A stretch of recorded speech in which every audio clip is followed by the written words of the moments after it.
Hey guys, Aaron Cybertron Zhang here, and today, as we wrap up our time in Pokemon Sword and Shield, I thought it'd be kind of fun to do a reaction video to the very first episode of Road to Rank that I made for Sword and Shield about 3 years ago. Now, yesterday I posted the last episode of Road to Rank for Sword and Shield, and we're not going to have a rank ladder in-game for the first couple of weeks in Scarlet and Violet, but I have a lot of content planned. I would love to see what else you'd like to see me try out in Scarlet and Violet down in the comment section below. The plan is to continue to do Road to Ranked. I'm adding edited videos to the channel as well on top of the unedited Road to Ranks, and many things planned on top of that as well. So let me know what kind of content you'd like to see, especially in the first couple of days. I would like to actually stream my run through the game as well, and so I'm planning on streaming on YouTube for the first time. I've mainly done streaming on Twitch before, just to try out the platform a little bit and see how it goes. But thanks so much as always for watching. It's really crazy to me that we're finally concluding the Sword and Shield era. Like I mentioned in Road to Rank yesterday, like I literally was in undergrad in college when Sword and Shield first came out, graduated undergrad, worked for a few years, and then now I'm back in grad school. I think it's also funny, by the way, because like, you know, the fundamental is still the same here. Like I'm looking at literally my screen from above, and the setup looks so similar, but we've upgraded a little bit. We got a better camera now, we got a better microphone, so I am ready for this next generation. But yeah, hopefully this is some kind of content that you guys enjoy. If so, leave a like on the video, I'd really appreciate it, and let's react to the very first episode of Road to Ranked. Hey guys, Aaron Cybertron Zhang here, and today we're finally kicking off Road to Ranked in Pokemon Sword and Pokemon Shield. Of course, Road to Ranked is a series where I climb the online competitive Pokemon ladder in-game and provide live commentary as I go. For those that might be new to the channel or don't know who I am, welcome. My name, as I mentioned, is Aaron, and I'm a competitive Pokemon that's me. VGC Player, content creator, and commentator. I've been playing VGC since its first year, all the way back in 2008, and I played for several 14 years now. I used to be a really hardcore season competitor, and in recent years I've kind of transitioned over to becoming a content creator and a commentator for the Pokemon Company International. Yep, you all know that, hopefully. World Championship streams from 2016 onwards, you may have seen me on some of those streams. For 2020, my goal is really to be able to balance both commentating and competing, because I really want to get back into competing, as well as creating content for you guys. So really excited. That was the plan. COVID obviously made things a little bit more difficult, but you know, I mixed between commentating and playing in 2022. So especially because the rules officially swap over on January 1st, and the first major tournament is Dallas Regionals, which is mid-January or so. So I think we should get a just like San Diego Regionals. That being said, I wanted to start getting competitive battles done in-game because I think they're really exciting, and I want to just really get a feel of how doubles plays out, even if the current rule set isn't exactly what the VGC 2020 rule set will be. So there is an online ranked ladder currently. The rule set for that is must be nice. Outside of legendary Pokemon. Scarlet and Violet won't have ranked battles, I believe, until December 1st. Obviously, we don't know what the VGC 2020 rule set will be. Maybe it's the exact same thing. Maybe Gmax is allowed. Maybe neither Gmax or Dynamax are allowed. We only have to. We pretty much have to wait and see. I definitely anticipate Dynamax being allowed. So the big question is whether Gmax is going to be allowed or not. But you know, Gmax indeed was allowed. What the rule set is going to be, Charizard ladder will resemble VGC a fair amount. And even if not, I want to be able to just get some games in to get a feel of, like I said, what competitive battles in doubles is going to be like. Especially Dynamax, because that's such a major component of competitive battles now. That's something that is true. Yep. So we're gonna get started. For the next couple of weeks or so, until the VGC rule set is announced, I'll just be doing battles with the doubles rule set. If the doubles rule set is the exact same as VGC, I don't remember like the teams that existed at this time at all. So really excited to finally kick this off. The first team I'll be using is actually built by a good friend called Angel Miranda. He is a top VGC player, and you can follow him on Twitter, linked in the description below. This team is really cool, has a lot of old tricks that now have some new moves. For example, a Choice Band Moxie Gyarados, which is really interesting, especially with the Dynamax concept being introduced. Shout out to Angel for putting this team together. I'm really excited. I played 2 games earlier. Because this was like 5 days into Sword and Shield. If you guys enjoyed the series and want to see more, please show support by leaving a like in the video, leaving a comment, sharing with anyone that might be interested in competitive battles, and giving any feedback as always as well. Thank you for tuning in, and let's get started. So team preview here is pretty interesting, and so a lot of the teams currently on the online doubles ladder are going to be teams. Throwback to when you had to press X literally to see your opponent's team. I think that's such a funny like thing. So my opponent's team is like, setup-oriented team. how is it not this as the starting screen? I'm still learning all the new Pokemon names too, so excuse me if I don't know them off the top of my head. So you basically have a ton of different setup basically, and there's screens on the Steel Dragon. It's funny I mentioned screens on the Steel Dragon, Duraludon, but not screens on Grimmsnarl. A Rotom could be a good pick early on, I think. This is Specs, so it can kind of just nuke things immediately. I definitely want Gyarados. I think Gyarados is really interesting. I think I want Dragapult as well. It's a really cool Pokemon just in general. Let's see, Rotom Dragapult could be interesting with Gyarados. I kind of want Ferrothorn. It is kind of weak to Como. Scrafty or Togekiss are also viable options. Togekiss kind of walls the Como. Yeah, I hate, like, that's true. Between these two for team preview. You know what? I'll bring Scrafty. Scrafty got some cool new tricks now. I already cut it so close on timer. That was one thing I was so bad at Sword and Shield in the beginning. I will definitely share it online so you can try it out yourself as a rental team. Because this first team was built by a friend, there is no rental code for it that is publicly available. But going forward, like I mentioned, all teams that I build, I will share with you guys, and hopefully that will be pretty soon. So. Okay, we actually are going to see then new Steel Dragon. Before we get started, by the way, I think it's really interesting because even in Team Preview, I didn't really talk about, like, Dynamax very much, whereas, like, in the end, in VGC and Sword and Shield, like, so much of it was like, okay, who do I Dynamax? How do I position my Dynamax user, right? And so I just think that's funny to comment on because it obviously ended up being such a core mechanic to the game. Against the Rotom and Dragapult. So this is a pretty good spot for me, honestly. I mean, I think I can just launch an Overheat here. And Dragon Balls in a really good position, honestly. I mean, I kind of want to Dragon Dance here because Pomo might be scared. Let's see. So plus sign shows you your opponent's Pokemon skill. It is crazy. I was thinking about Dragon Dancing in front of dual dragons here with Duraludon. So I kind of don't mind just playing it safe this first turn because I have the speed advantage and just targeting the Pomo with the Dragon Ball. This is already interesting, right? Like, okay, no Dynamax from either end. Like a Duraludon Dynamax there could have been really bad for me. Assault Vest Duraludon ended up being really popular, especially towards the beginning of Sword and Shield. Immediately, and Overheat should get the knockout. Or actually, no, this resisted actually, so I don't think it'll get the knockout. But I am faster as well. Also, it doesn't resist because it's Steel. It just gets the double knockout. Okay. Yeah, most of the teams are going to play against early on in the ladder. It's so wow, it's so funny. I already make a lot of mistakes during Road to Rank, but because it's hard to commentate and play. So but Dragon Bolt's really cool. This is a Dragon Dance variant. Start of a new generation, so amusing. Gyarados, okay. Yeah, so this is where having Intimidate is obviously going to be really helpful. I can just swap out. And you actually see a really cool interaction there where Clear Body now no longer is affected by Intimidate. It's a really, really big change that we've seen in this generation. So wait. I think I misspoke there, right? Clear Body definitely prevented Intimidate in previous generations, right? I think I was thinking of some of the other abilities that prevent Intimidate that were introduced in Gen 8. This Rotom is choice, so I might actually consider a double switch here. Just Gosh, I can imagine people watching this and be like, how is this guy like a YouTuber, a competitive YouTuber? What is he talking about? I gotta be a little bit sharper for Scarlet and Violet. And bringing Gyarados, which puts on a lot more offense. I was just so excited to battle and make content. Both of these Pokemon, I believe, have Dragon Dance on this team, so I want to just be able to Intimidate because that kind of mitigates them speeding up. Of course, Dragon Bolt is part Ghost type, so I don't want to eat up a Punch here, so I'm just going to double switch here. And to be honest, like Scrafty should be able to just one-shot the Tyranitar, although I believe it has Triple Berry. Either way, Scrafty is like the perfect Pokemon to switch in right now because I Intimidate both physical attackers, even if they set up right now with something like a Dragon Dance and still. It's just so interesting, by the way, because I still haven't really mentioned Dynamax for neither myself nor my opponent. Probably expect to see Dynamax come out this turn. Oh, that was not planned. Yeah, the lead basically worked out perfectly. But there it is. I wanted to lead Rotom specifically to counter that Dragon, and that's exactly what happened. Dragon Bolt also puts on a lot of presence against my opponent's team. I figured if my opponent led, I guess like Brimstar could probably pivot out, but other than that, like I'm free to just go for attacks immediately. We're actually going to see the Water Dynamax move come out, going against Scrafty, but the Intimidate there obviously paying dividends. Really did not do very much. Actually sets up the rain now, which means that I could actually just fake out Gyarados next turn and go for a so that was like one of the mistakes I did remember because I got so many comments about it. People were like, "Oh my god, you're such a noob! Like you can't, flinch a Dynamax Pokemon." And I posted the video and I was like, "Oh my gosh, I'm so dumb." But that's why I think it's fun to look over these videos. Like I said, I make plenty of mistakes in Road Rank, but at the start of a new generation in particular, like there are obviously so many new Pokemon and mechanics and moves or whatnot. But I just think that's funny. Crunch actually still does a fair amount of damage even through the Intimidate, but now I have a pretty safe play. Just fake out. No! Don't do it! Don't click fake out. It's not gonna work. Don't think I need to. Dynamax. This is actually a really fun interaction. So with Choice Band, if you lock yourself into attack, you can actually Dynamax to unlock yourself. Basically. That is actually true. That is cool. This is one of the early sets that Angel created, where you basically have Moxie, potentially get a knockout early on, really quickly, get an attack boost, and then you Dynamax, and then you're no longer locked into an attack, so you can freely choose any of your 4 attacks afterwards, even though you have the attack increase. So it is interesting because like I feel like that in theory sounded really cool, but in the end, like I feel like choice Pokemon that would actually want to max ended up not being like as common, right? Whereas like if you actually looked at this team, there were plenty of choice users and like not that many clear very like Dynamax options that are just meant to like offensively sweep. Gyarados here is going for a max guard, which is basically protect in Dynamax form, but that's fine because the fake out there was to prevent it from attacking anyway. So oh my gosh, I can't believe in the very first game that I posted on YouTube, I literally tried to fake out a Dynamax Pokemon. I think I will Dynamax here just to show the cool interaction here about how I'm not actually locked into Waterfall. Still so fascinating. And I'll just stay. But yeah, I mean, at this point, the game is over. I picked up a double KO on turn 1, right? Like, there's no coming back from that. A lot more interesting than, say, locking your Pokemon or like forcing a Z move on the Pokemon. My opponent's just going to forfeit there, so pretty straightforward game here. Yeah, I think this demonstrates, one, Dragon Pult being really cool because it's really fast, so just getting Dragon Pult did end up being very meta-defining early on.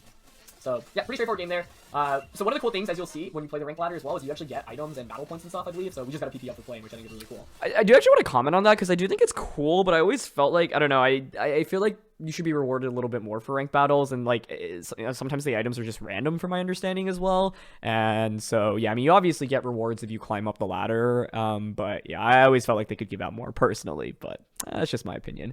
As someone who's played a lot of the ranked ladder. I believe you also get VP as you rank up and throughout as well. And so they're different tiers. We just ranked up to 2, and yeah, you get some battle points for ranking up. I wonder if they're going to keep the same system, by the way, in Scarlet Violet. Hopefully, it'd be really cool if we can get to like Master Vault tier before BGC rules are officially announced, but if I'm only doing 2 to 3 games a day, I don't know how viable that is, especially if I'm losing some. Good yeah, just once again, commenting, it's so interesting, right? Like, you look at the Pokemon and like the items, right? And it's like, it's so weird not even seeing like a Life Orb user, especially early on. Like Life Orb Dragapult, for example, right? This was a Dragon Dance set, but Life Orb Dragapult ended up being super good with like Max Phantasm, Max Wormwind, Max Airstream, and Protect. But this, didn't have Fly, had Dragon Dance, and instead of Dragon Darts, it had Dragon Claw as well. It's interesting because it's like, okay, Gyarados, Rotom are choice users. You're not really going to Dynamax Ferrothorn, Togekiss, you could max, but this was like the Citrus Berry variant, not like the offensive Scope Lens variant. And Scrafty, yeah, it can max, but yeah, like to me, the Gyarados actually was, kind of the main thing to max next to maybe Dragapult and Rotom. But, all three of them were actually maybe, I wouldn't say stronger outside of Dynamax, but were kind of designed for non-Dynamax. And Gyarados was the one that can really flex maxing as well as Dragapult, I'd say.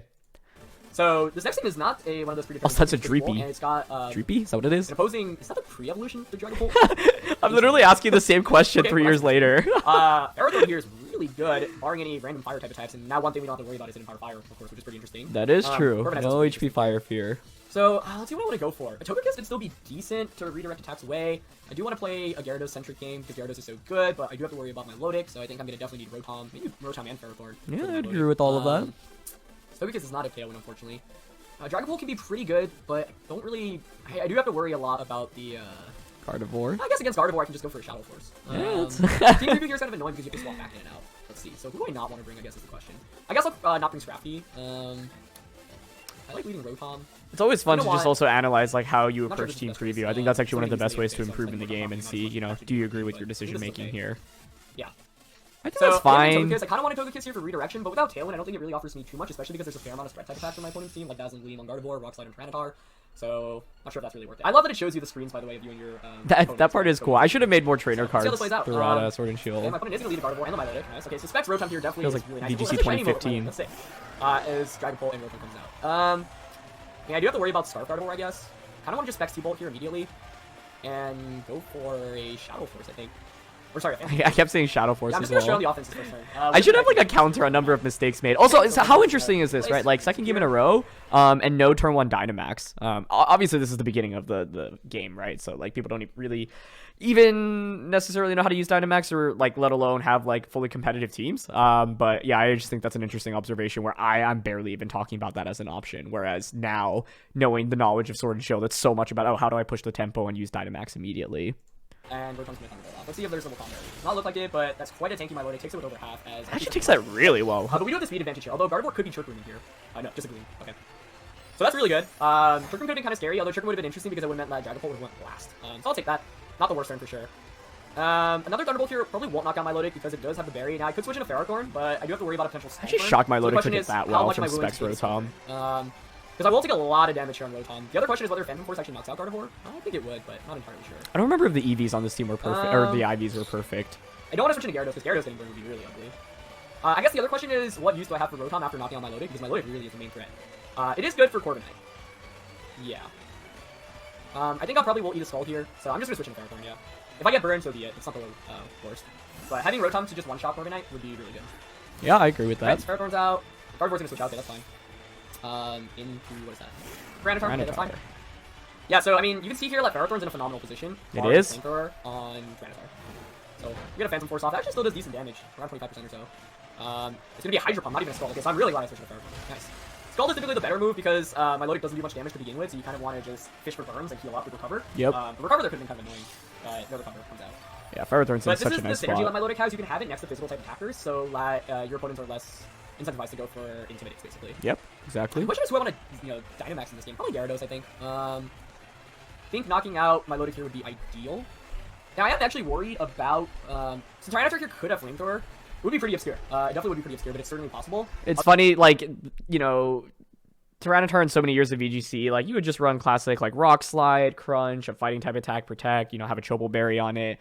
But there was a time where people would run Fire, type attacks on Tyranitar just to deal with potential Steel types, right? And, like, yeah, just get surprise knockouts or deal significant damage to them. And so I would love to, like, I'd be curious statistics-wise, like, how many Tyranitars have even run that in VGC, like, ever. It's definitely on the lower end, but it's one of those where it's like, yeah, if you actually had it, you directly counter my Ferrothorn. If you don't have it, well, you can't do anything into it, Otherwise, really. It's probably more likely going to Crunch. Could also Gyro Ball, but I don't think that'll knock out. If I knock out the Milotic, then... yeah, that's the bigger threat to Rotom out of the way. Dragon Bolt's in a weird I spot think I'm here. going to just protect this turn. If my opponent actually goes for Flamethrower, I get a free switch into Gyarados, and then I can just Waterfall. And we're actually going to see the Dynamax come out from my opponent. Okay. This is really fascinating because Dynamax is obviously, you know, puts you on a timer, right? So you want to be Dynamaxing. Yep. I mean, the question is, do you want to Dynamax early on or later on? Dynamax Milotic. Which is interesting. Yeah, it is interesting. That's not what I expected. We'll see what attack he goes for. Milotic definitely does not threaten me too much on the Ferrothorn side. He could go for an Ice-type attack, which will break through this Protect. That's actually exactly what it's going to be. I'm shocked they Yeah, maxed so that there.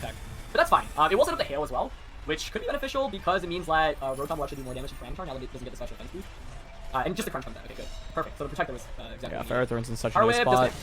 Nice. That just KOs. Yeah, so I'm not sure that was worth it for my opponent choosing to Dynamax something that was really low in front of a Ferrothorn. Like, I think you typically, I mean, if Dynamax allows you to survive attack, then it's absolutely worth it if you're trading damage. But here I basically really didn't take any damage, and now my opponent doesn't have the Dynamax potential for the rest of That did end up holding true really throughout the entire generation. the game, which makes my life a lot easier, because I think I'll definitely want to Dynamax Gyarados. What's interesting so far about early game team building is, do you Dynamax something that is, do you team build around a Pokemon that you always Dynamax, or, you know, do you kind of create a team that's so flexible that any Pokemon can Dynamax? I think ideally, That's like an interesting question, right? Because like in the end, there wasn't, I think, a very clear answer, right? Like some teams would very much over-index on maxing the same 1 or 2 Pokemon. Some of my favorite teams in Series 12 VGC had the ability to literally max all 6 Pokemon. And so, yeah, I think the fun thing is that there was no objective correct answer at the end of the day. you have a team where you have the flexibility where it's like, you normally want to Dynamax this Pokemon, but even if you don't, it's not the end of the world.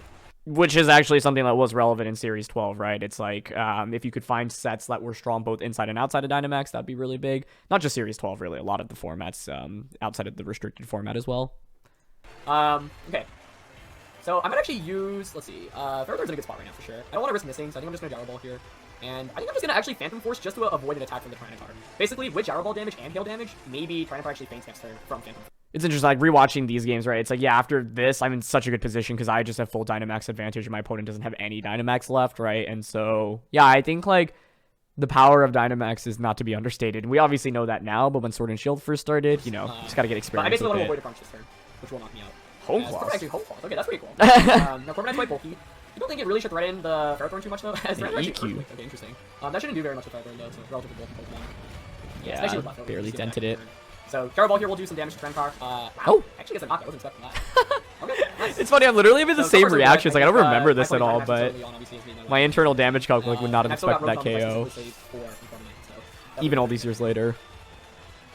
Anyway, yeah, I mean, this game has been interesting mainly because of the use of Dynamax on Milotic. I think maybe my opponent just wanted to trade, hoping that I would just attack there with the Dragon Bolt, but that was not the case, obviously, so... I think, like, generally, one thing that was interesting in Sword and Shield, by the way, is, like, yeah, when do you use Dynamax and who do you Dynamax? And if your Pokemon takes significant damage as it switches in or it just, you know, is out on the field, then when do you decide, okay, I am not going to max you or I am going to max you? So Milotic maxing in that game in that position just put my opponent in a really tough spot because, yeah, they just didn't have a Dynamax afterwards.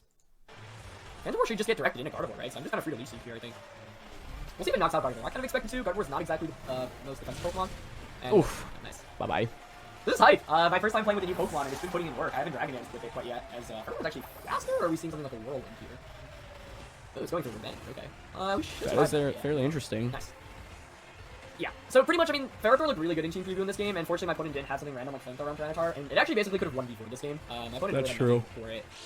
Back in like VGC 2014, you would maybe sometimes see like Hidden Power Fire on Gardevoir, but Hidden Power now not being part of the game makes it a lot easier to kind of play around these random things, and so it makes using Pokemon that are 4 times weak to something a little bit easier, I would say. That was fairly relevant, right? Like Ferrothorn with Iron Defense Body Press was certainly a prominent set used throughout Sword and Shield, and so yeah, the lack of Hidden Power means that when you're using these for Pokemon with 4x super effective weaknesses, you don't have to worry as much. So, Life Screen wears off, but since we were using physical attacks pretty much the entire time, not really much of a problem, so you can just switch out, but I think I'm just going to attack here. Power Whip on a Corviknight, so sad. And yeah, I like when it says the battle has been cancelled out as opposed to forfeited, but yeah, pretty straightforward game. I think Ferrothorn really being a key member there, not having to worry about things, and it's such a good defensive pivot. This game was interesting because I wanted to bring Scrafty, and Scrafty would have been quite nice against things like Tyranitar, obviously, but with my opponent having Corviknight. the Milotic, it just didn't make too much sense, I think. The scary thing about Milotic is, like, you have to play very carefully around it, because if you don't, and you just... And wow, we actually level up 2 ranks there. Okay, cool. We reached Pokeball tier already. Nice, we get some battle points. 30 ABP, that's actually really sick. We got a 40 already. Should have been more. Normally Could be games more. earlier on in the ladder, so we have more time, basically, to play games. Yeah, let's see. I didn't even Dynamax that game. Opponent's rank 4 here, so that's exciting. They played a bunch of games, and let's see. I feel like the team should pop up first. Yes, I it's cool. agree. Definitely, I agree. Thank competitive you. team They for fixed Exegol. that, you know. The new Ice Moth, which is really cool. Vileplume is an interesting pick here. Ice Moth. definitely potential manual stun, obviously, with Dynamaxing.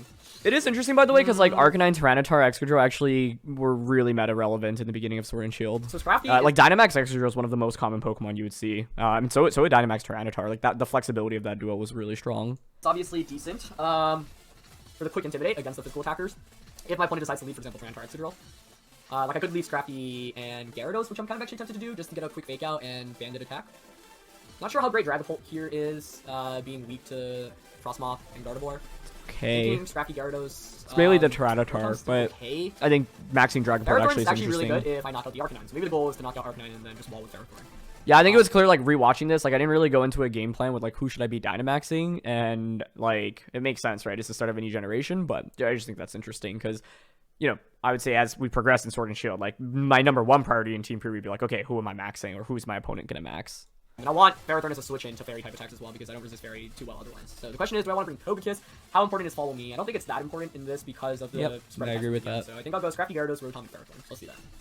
It's so funny, like, see me flip back to the screen just to pick my team. I'm so glad they ended up Would love to fixing feature that. Dragapult, and I think upcoming teams I build will feature a lot of newer Pokemon just because I want to learn what they do. But banking on the old ones aren't bad, especially because a lot of the old ones you already know have been historically good in EDC, so they'll probably be good again. Something like Scrappy, for example, is going to be an excellent pick this year as well as Gyarados. Even if G-Max is allowed, for example, I still think easily be safe with Pokemon. This would be Gardevoir, actually. Okay. So in the end, that I don't think was like super accurate, but I mean G-Max Charizard also just literally shaped an entire format for 3 years of Pokemon. And a really key thing to note is one of the new mechanic changes where speed is actually implemented during turn, whereas before, for example, if you switch into Tyranitar here, Excadrill would not get the speed boost. Now, if Gardevoir switches into Tyranitar, Excadrill immediately becomes the fastest Pokemon in the field.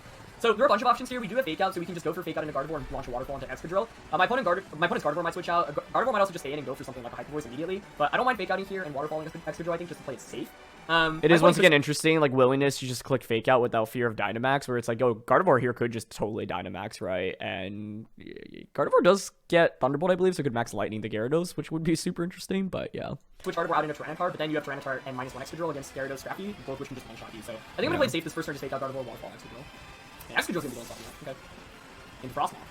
I don't actually really know what Frostmoth does, so I'm actually gonna look that up. Oh, they did max. And a Dynamax immediately. Nice. Okay. I was actually hoping to see that because I was like, I want to see the outcome of that, given that So I'm watching Dynamaxing Fake in the Out. first turn is interesting, especially when you're up against a Fake Out user, because I waste a turn of your Dynamax. That's one of the best cells of I it. don't mind seeing that at all. Okay, so we get the Fake Out off. And you can't even see Gardevoir. Waterfall's new animation is super sick, and Banded Waterfall just gets a knockout. It's not Focus Sash. The question here is, does Gardevoir have Thunderbolt? Yeah, there it is. See, that's literally what I was talking about. Oh, wait, yeah, I'm sorry. You can't Fake Out Dynamax users. That was actually a really nice play on my opponent's side. I totally forgot about that concept. I was like, yeah, why would you do that? So I'm right now. So yeah, nice Dynamax choice to block the Fake Out. Here I was being like, why would you waste the turn Dynamax? It's so interesting because, like I said, I don't really watch my own Road to Rank videos, but, you know, often I make mistakes, which I've talked about, and it's funny reading the comments about it. You know, it's all good fun. But yeah, it is amusing now being on the other side of the seat watching and being like, dude, how are you missing these things? What are you doing?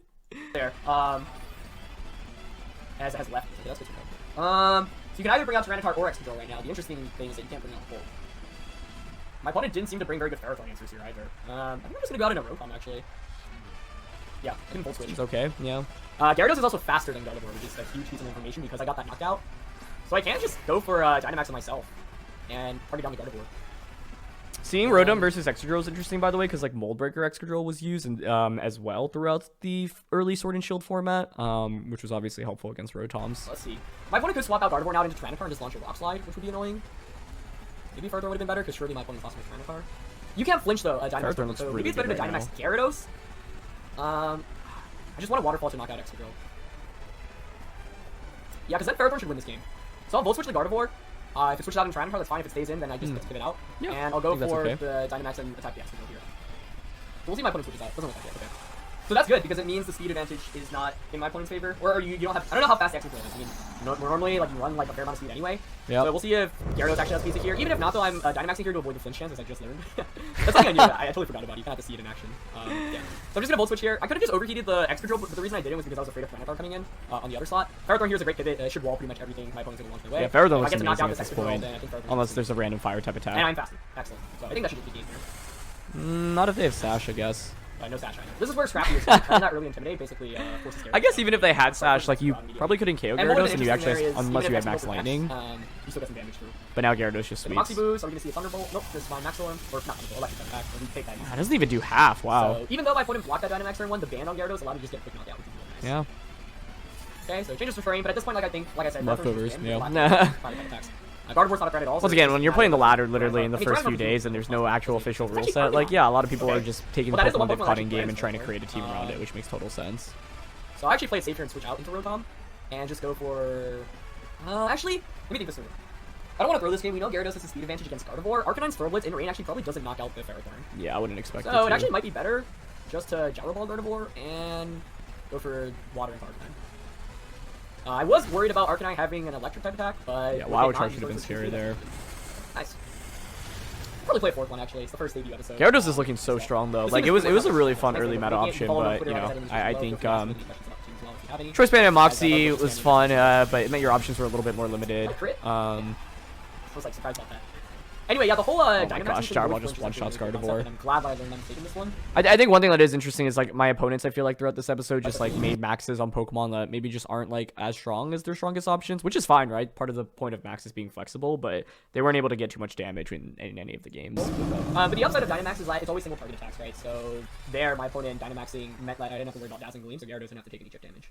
So 3 wins in a row so far, not bad. And like I said, it's the first episode, debut one, so let's actually play a fourth game. One it's funny because now I always like to check the teams to show everyone in case you want to like draw some inspiration from it. But yeah, I was like, let's just go. Let's get more games in. Find a fair amount of people on the ladder though, which is nice. I was kind of concerned that there wouldn't be enough people to play early on. Yeah. It is very nice like that I said, there's so really many nice if people we'd actually hit this early on. Before VGC rules are actually announced. That'd be sick. I don't know how likely that is. And if VGC rules end up being this doubles rule set, that'd be kind of funny as well. But yeah, I don't know exactly how the tiers work. Because I genuinely don't remember how close the rule set we ended up getting for Series 1 was relative to this. 1 to 3, which was Feels like the same. But no, but you were allowed like Max Charizard. Was that for Series 1 or 2? I don't remember. Was like higher ranked? Not entirely sure. So yeah. Anyway, at this point, let me know what you guys think about these battles. What you guys think about Dynamaxing? Because Dynamaxing, I think, has been the most interesting part. I'm sure I got so many comments that are like, you know what I think? I think that you shouldn't fake out a Dynamax Pokemon. You're like, you are right. I agree. I shouldn't do that. Dynamaxing. Definitely curious about that. I do think like the next couple of days will probably be, as you see right now, might be difficult to actually find games at a certain point because you basically get matched up based off the people that are in your tier. So as we advance and go higher in tiers, it might be harder to find games. So hopefully we find someone. We'll have to see. If not, might just call it an episode. Did we? Like clearly we found someone. Okay, yeah. I was like, there's still some time left in the video. Well. So far, I really like the interface and everything.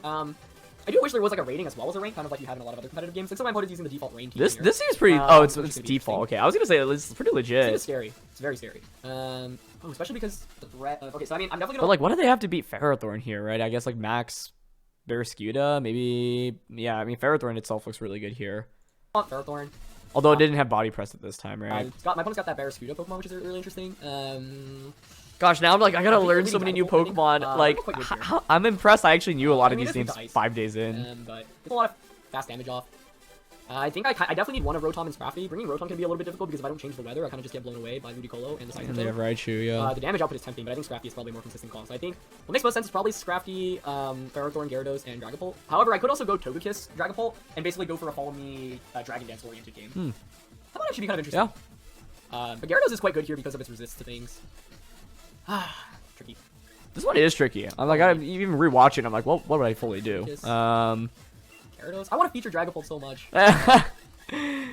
Little did I know, it just ended up being so good. Do we run out of time? Really could be good here. It's just that it's still pretty frail. And the Pokemon I'm bringing are both here. But I think part of the thing I have to get used to is also making my moves in on time because this is a new battle. I said that, but I feel like it literally took me months. Like I still timed out so often on Road to Rank. It's just hard when you're commentating and you're trying to, you know, play I think Dragon Ball you actually make a really good argument for. Especially because I think I could have gone like Togekiss, Togekiss, not Togekiss. I might actually leave Rotom. Sorry, not Rotom. Wow, I am really mumbling on words. Okay. This is actually Bright Powder Raichu, fun fact. The context, by the way, was Sword and Shield came out November 2019. I was finishing up undergrad. It was like towards the end of my degree, right? And I had like exams literally right around this time as well, so my brain was just totally fried. With the rain up, honestly, I think I can just... Raichu's kind of scary here, low-key. But yeah, like, the Follow Me redirection is nice, but like, you wouldn't expect either of these two Pokemon to Dynamax if you saw them now in Sword and Shield, right? The Raichu or the Pelipper, but yeah. Redirect an electric type attack away. Oh, I don't even need a Dynamax, yeah, I'll just... he could fake out Gyarados and Tailwind, I guess. But then I can just Follow Me Waterfall next turn. Looks like he's actually gonna go for it. Oh, he actually picks out Togekiss. Or Sheep, excuse me. Okay. That maybe like was an opportunity to Dynamax Gyarados, because if Fake Out actually went into Gyarados, that could have been. I guess Pelipper's not doing much there. It can target Togekiss or like set up Tailwind, but that's We'll it. take those. This gets to show you the beauty of Dynamaxing. Now I knock out the Raichu, and now whatever comes in, like it's probably Looty or Seismitoad, I can just go for the Fly. This Moxie Gyarados choice band strat looked really good in this video, I have to say. Okay. Probably Tailwind, yeah. But I think like you wouldn't get away with it as much like nowadays in Sword and Shield, right? Because like Dynamax, like people are going to be a lot more aggressive with it on turn 1 generally. You should definitely fake out Gyarados there all the time because your priority is higher than Follow Me. Unless you want to, I guess, avoid a potential Tailwind from the Togekiss, which would make sense. But I brought Well, Togekiss doesn't even get Tailwind anymore, but yeah, I was still in the mindset of the previous generation. Togekiss, and it's actually very skewed. Okay. I actually do want to look up what it does. Normally when I play VGC or competitive battles, I don't use any internet resources because I think that's the best way to emulate actual competitive play, but it is earlier on right now in the season. That is one thing, by the way. Like I think in playing VGC, you want to build up good habits, right? So it's a good habit to like not constantly use like calcs or external resources. But I think when you're starting a new generation, I did this a lot with Sword and Shield. You just want to absorb as much information as possible, and so use the resources available to you. Just don't get so much into a habit, I'd say, where then you're like dependent on those resources, because then when it comes to translating into in real life success, it's a little bit more difficult. But yeah, I think like especially when you're just trying to learn the game, it can just increase your knowledge very exponentially. So I'd rather just get to know what things actually do. This is just pure water type, so it is funny, by the way, as well, because like Barraskewda, like we ended up using it. It ended up getting like first place in this big online Wi-Fi tournament, in a best of 1. And before then, I feel like I was just like, I don't really know what this Pokemon even does. I think I'm just gonna follow me, Dynamax, and go for Grassy. Actually, what's the additional effect from Roxy? Because I'm not getting any Grassy training effects right now. Oh, it's Sandstorm. Oh, that's better, yeah, because then that shuts down Ludicolo if it comes out of the back. That's not That is true. It's also cool. Like Dynamax is so cool because now you have so much counterplay to so many different strategies. Although I ended up going for Rockfall to Barraskewda. Like I think it's Dynamax better to against just anticipate the Dynamax and KO it with Be a problem. Overgrowth. Oh wait, I'm trolling. Roxy isn't super effective. Grassy is. Also, I was calling it Z moves. You can see I'm still stuck yeah, in previous in generations. my head, I was like, oh, either or just one shot, but Grassy is definitely a correct call. Yeah. That's fine. We gotta make mistakes on them. We definitely made some already today. It's fun, by the way, because yeah, it's like sure you could post videos where you make no mistakes, but I think it's important to show that everyone's human, and I think it can be daunting when you watch people and it feels like they play perfectly every turn, but that is really hard to do in Pokemon, right? And yeah, we're gonna make a ton of mistakes, especially in the beginning of a new generation. There's absolutely nothing wrong with that. You gotta learn from them, though. We're forgetting that Fake Out doesn't affect Pokeballs. But I still Fake Out there, I think, every time. Just because it forces you to Dynamax and trains Crafty there in that position. Because in that game, my opponent had like no water resistance whatsoever. Okay. Valid for Protect, that's totally fine. It's not the threat. Nice little protect. Barraskewda gets Swift Swim, by the way, so it's probably gonna go just for a water type attack into Togekiss, which I think we should survive. Funny, by the way, because like Barraskewda actually could theoretically ignore that redirection. Let's see. Yeah, Max Geyser. So, yeah, even if we don't get the knockout here, that's fine. Does this knock me out? Wow, it does. Jeez, okay. That's powerful. It is very But powerful. by here going, and it's Life Orb. Ooh, interesting, okay. Yeah, by going for the Rockfall, I'll change the weather, which forces Pelipper to switch out, or forces Barraskewda to go for a knockout. That actually gets the knockout. Alright, that was calculated. That was not calculated. Oh, that was a crit. Yeah, that was not calculated. Probably not either. It doesn't be additional work. So, going for the grass move there is better, I think, because I trade get the knockout even if you get max. So, not the best play on my end there. But it means now the game's probably over because my opponent can't change the weather anymore. Unless you go for I feel like these games like were all kind of decided by like very quick Dynamax interactions. Anyways, Like, without we didn't that have a time, game we're where it was fine like anyway, 3 turns of because Dynamax we versus get 3 turns of Dynamax trading like attacks back and forth. This team is really anti-rain heavy, honestly. So It is fairly anti-rain. Really wasn't too much to worry about. I assume Ludicolo was my opponent's last one. Might be Ferrothorn. It's actually the Ferrothorn. Which is Yeah, exactly the what I game's needed just to over do. at this point, right? This Moxie Although Gyarados with, was awesome for the start of the format. Dynamax, you can just go for anything. So this is kind of cool because I'll get to show you how you kind of attack through the choice band with Dynamax. So we went for Rockfall earlier. I'm just gonna go for Airstream here, I guess. Yeah, because it's that's sad. the best So yeah, option. the cool thing about choice band, and I think it's the same for Specs and Scarf, I would assume, is the choice item basically doesn't affect you afterwards. Don't think we get the attack increase, but you get to use other moves, right? So one really cool concept that's going to be seen is using a choice Pokemon, getting some early pressure, and then Dynamaxing it to remove the choice item, getting the additional perk, and then playing around that. Ooh, the blind hurricane. Should have more than it would have liked. So I probably should have conserved Scrappy and just like switched out there. Yeah, it would have been fine. Shocking, but yeah, it's fine. After a close Well, combat, actually, I don't know. Like if they were a setup-oriented Ferrothorn, it could actually be fairly annoying. But no, it gets CC I off. think like 80% or so. A little bit less. Close. But, yeah. Let's go 75. This is White Oak Scrafty, so we get rid of the stat decreases. But Scrafty should faint here from any attack from Ferrothorn. Unless Ferrothorn didn't target for some reason. But that Little gyro ball. Bye bye, Scrafty. But yeah, this game features the strength of Dynamax. being able to change the weather like that was super sick. Totally forgot like Rock was able to change weather, so that's like I think it's very hard to lose against Rain with this team composition because you have Gyarados, you have Fake Out, you have ways to change the weather immediately with That being said, it's like even when you have all the resources, yeah, you have could ways to still change the weather lose. with Gyarados, Togekiss would be You gotta like, execute it pretty much properly, kinda right? things. So yeah. Solid start today, guys. 4 wins in a row with this team, which has been really fun. So I think we get to great ball tier from that. I Probably still not, can't because believe still literally feel the like first Pokemon game I Pokemon. made in Sword and Definitely fun Shield was watching me things trying to off, fake bunch out of a competitive games Dynamax today. Pokemon. This team is really solid. So once again, thanks to Angel for building it. Like I mentioned, okay, so we got a Zinc there. Yeah, so you get like random items throughout the course of playing. Yeah, it's That's random. really cool. I just clicked continue battling because I want to see if you rank up here, basically. Okay, Nice. so we made it to Pokeball tier second Pokeball 5. tier. We get 10 battles. Let's go. Okay, I'm actually gonna cut short there. I don't want to start a game by accident here, so I'm just gonna go back. Anyway, yeah, thanks for watching, guys. As we see the no signal there. Thanks for watching. That was a really fun episode. Yeah, we're just getting started with competitive battles. And I'm going to try to switch teams relatively quickly because I want to try out a bunch of different Pokemon and strategies. But I'm still trying to build my own team in game. So like I mentioned, this team was built by Friend Angel. There's a bunch of other rental teams that are available currently as well. And hopefully I'll be able to get my first team within the next week or so. I already have a bunch of Pokemon. I'm just trying to really plan out what I actually want to use. And That's so gonna be how it is for Scarlet and Violet too, by the way. Like I'm just gonna try to catch anything that's new, like figure out how to use it.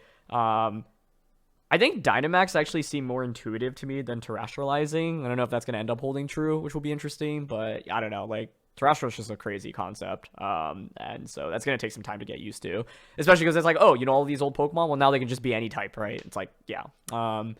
But I think this episode was interesting, right? Because it's like Dynamax. I feel like neither me nor my opponents really use it to the best of our abilities, but the Choice Band Gyarados Moxie strategy was actually so strong here. Like, I forgot how good it was, but, you know, obviously it started the ranked season, and most people don't even have, like, fully competitive teams yet. And just having a fully competitive team gives you an edge. It reminds me very much of, like, the Wild Wild West in VGC way back, starting in 2008, when, yeah, like, a lot of people didn't even know what EVs or IVs were. Around those. Anyway, guys, that's gonna be it for this one, the very first episode. Hope you guys enjoyed. We're all waiting for VGC rules to drop, but until then, yeah, hope you guys enjoy this series. I mean, once VGC rules come, we'll just be playing Road to Rank, but with VGC rules. But until then, yeah. Anyway, I'm gonna be trying to do this on a daily basis. So if you enjoyed, please share, support by leaving a like, and I'll catch you guys next time. All right, peace. That was so fun to watch. Very interesting. Very interesting. Yeah. In the end, I think it was. I made a lot of mistakes. I am actually laughing still so hard at the fact that like. This video like was super viewed because like yeah it was just one of the first battle videos on YouTube for Sword and Shield for competitive doubles. And it was like, oh my gosh, like 250,000 people watched me try to click Fake Out onto a Dynamax Pokemon and explain my logic about trying to flinch it. But you know what? We'll say it was just for engagement, and so we could get more comments about it down in the comment section below. That's what I'll go with. But in all seriousness, though, it was really fun to just go over this video and yeah, see how different the game looked really 3 years ago relative to the end of Sword and Shield, which obviously was also a completely different format. But that is going to be it. I am so excited for Scarlet and Violet. So I hope to see you at a stream or at one of the videos that I have planned for it in the upcoming days. So thanks so much as always for watching. Hope you enjoyed this reaction video, and I'll see you all next time. All right. Peace.